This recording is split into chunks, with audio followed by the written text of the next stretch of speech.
Something people often ask me is, why did I start a podcast? Or, more accurately, why? Why did you start a podcast? And the answer I give is always the same. I have an inflated sense of my self-importance and believe I have a message to give to the world, even if it doesn't want to listen. Then I refer them to a good psychiatrist, who pays me a certain amount for every patient I send him. Why am I telling you all this, you may ask? Well, it explains why I've decided to bring out this bonus episode. For some unknown reason, I wasn't invited to commentate on the Olympics by the BBC, so I've decided to make my skills available to the general public through this medium. This is, of course, the Mediocre Manifestation Olympics special.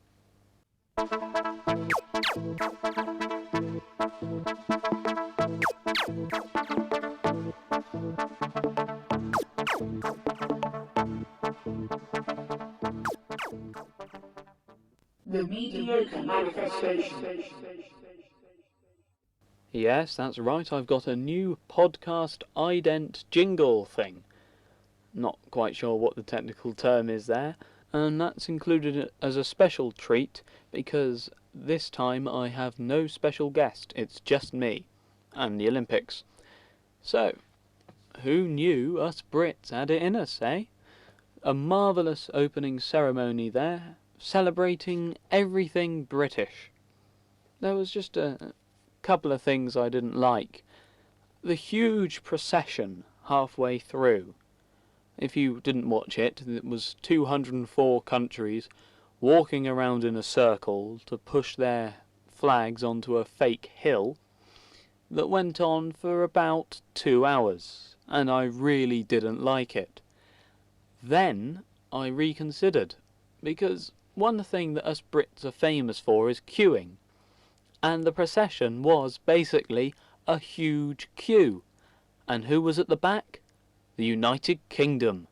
Even at our own Olympic ceremony, we're so polite we say, oh yes, you go first. Of course, by the time the procession ended, most people had turned their TVs off and gone to bed because it went on so late. And not only that, but the main entertainment had happened in the first 2 hours of the broadcast. For those who actually saw the opening ceremony, yes, that was actually the Queen jumping out and paragliding down from the helicopter. For those of you who missed it, I bet you're really wishing you'd seen it now. What interests me is this is the first time I've seen the Queen in a bit of film where she's obviously had a script, because she said, "Ah, Mr. Bond," or something similar. And I'm wondering if this is a subtle way of indicating that she'd be prepared to sign on for some more Hollywood blockbusters. Everyone would watch it if it had the Queen in it. It adds a certain weight. Perhaps she could take over from Judi Dench as M in the James Bond films, who knows? Or perhaps they could make a sequel to the Matrix with the Queen appearing as one of the freedom fighters.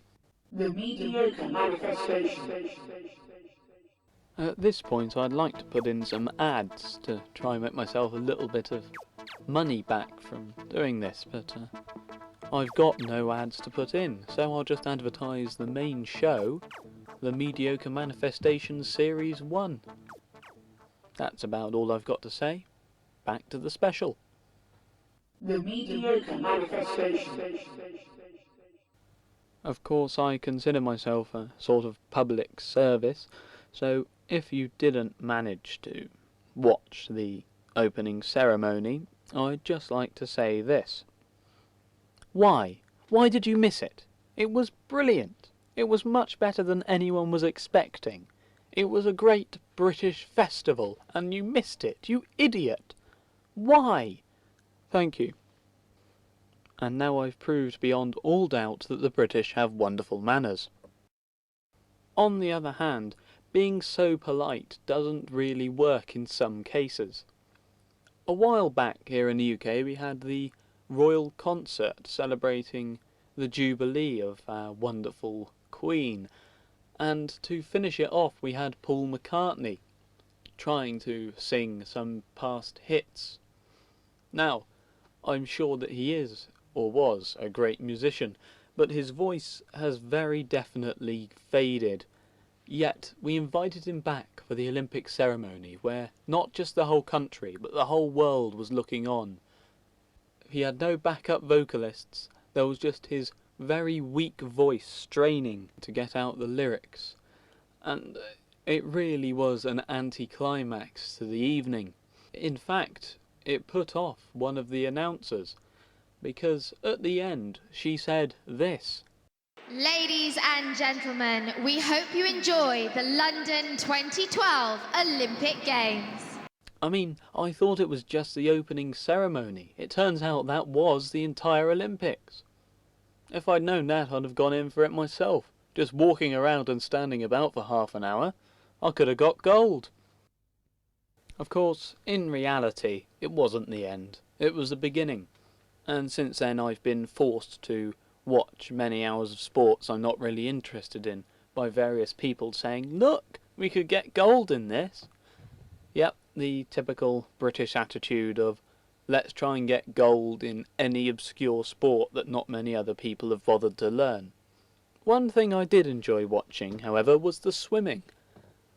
It was brilliant seeing the athletes come out and each of their countries cheering them on, although I felt sorry whenever any athlete from another country had to follow a British one, because whenever a British swimmer appeared, there was a huge roar from around the stadium, as obviously the Brits were the largest force there, and so to hear the small yay afterwards for the other athlete, it must have been rather morale-crushing. I'm still angry, of course, that I wasn't invited to commentate. I mean, I have a slight issue with names or faces, but once someone sort of pointed them out to me on a screen, I feel sure that I can manage it. You know, number 3. Number 3 is swimming out faster than all the others. That's going quite well for them. The one with the black hat on was a record holder. It says a record holder here. Was a record holder a couple of years ago, so let's see if they can pull it back. They're doing another length. They're doing another length now. I'd be spot on. Now, I'm not saying I want to be a third wheel. Some commentators you think are just absolutely ridiculous. There was a TV programme on in the background the other day, Big Brother, and the commentator is entirely superfluous to the programme. He says, Day 23, and Becky is in the garden, talking to Wayne about John. And then the clip shows 2 people in the garden. They say, You alright, Becky? Yeah. You alright, Wayne? Yeah. So what do you think about John? The commentator's job isn't really there. Barry is going to the diary room. And then it has a shot of Barry in the diary room. It's pointless. I would be much better in any situation. So if there's any jobs going at the BBC, please email me at themediocremanifestation@hotmail.com and let me know of any way I can get on the TV. Not that there's anything wrong with running a podcast, of course. I found out that, according to various statistics, which I think are quite dubious personally, but there you go, according to the statistics I have reached 100 subscribers on iTunes after 2 episodes. The only way is up.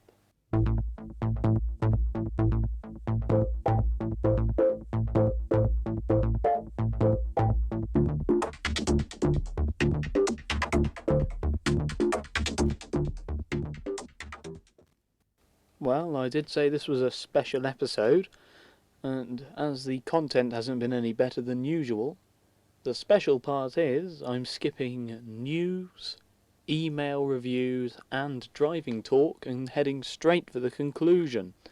It's obviously a privilege having the Olympics in our country. The fact that it's disrupted our capital city for the foreseeable future, cost us billions of pounds in the time of recession, and caused huge uproar and traffic congestion, are things that just fade to the back of the mind while the Olympics are going on, to return in full force afterwards as we think, right, we've got to have something to moan about. This Olympic special is shorter than any other episode I've made so far, so you can take some pleasure in that. Now I just have to go through the usual blurb of, if you've got any thoughts, email them to themediocremanifestation@hotmail.com, comments, the blog at themediocremanifestation.podbean.com. Little extra thing, as well as iTunes and of course the blog. You can now listen to the episodes on SoundCloud and on YouTube, if you just have a quick search for them. So there we go, that's my aim, making the mediocre unavoidable.